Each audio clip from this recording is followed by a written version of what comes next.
नहमदुहु व नसल्ली अला रसूलिहिल करीम। एक सवाल हमारे पास है कि क्या इंसान अपना गुर्दा बेच सकता है, या फिर किसी दूसरे इंसान को गुर्दे की ज़रूरत हो, उसका गुर्दा बिलफ़र्ज़ ख़राब हो गया, तो अब ये इसको अपना गुर्दा देना चाहता है, तो क्या अपना गुर्दा या कोई और जिस्म का उज़्व दे सकता है या नहीं? तो इस वाले से मैंने फ़तवा लिखा, फ़तवा इंशाल्लाह सोशल मीडिया पर, व्हाट्सएप पर, दीगर जगहों पर शेयर कर दूँगा। देखिए, इंसान अपने जिस्म का मालिक है, इंसान के जिस्म का मालिक अल्लाह रब्बुल इज़्ज़त है।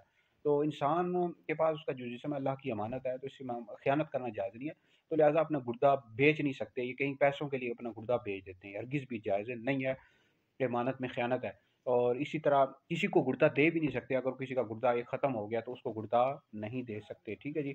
और इस तरह बाज़ लोग होते हैं वो वसीयत कर देते हैं, जी हम जब दुनिया से जाएँगे हमारा ये फ़लाँ जो है, ये गुर्दा या कोई आँखें ये किसी दूसरे को डोनेट कर दी जाएँ। ये इस वसीयत पर अमल करना भी जायज़ नहीं है, ये दुरुस्त ही नहीं है।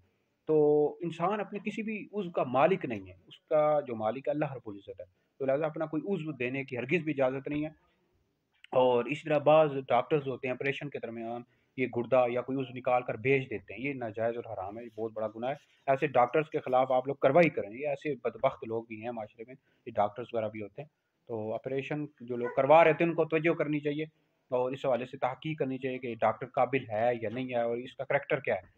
ऑपरेशन हर बंदे से नहीं करवा लेना चाहिए, कहीं होते हैं गुर्दे या कोई उज़्व निकाल कर भेज देते हैं, इस पर तवज्जो रखनी चाहिए हर मुसलमान को, ठीक है जी।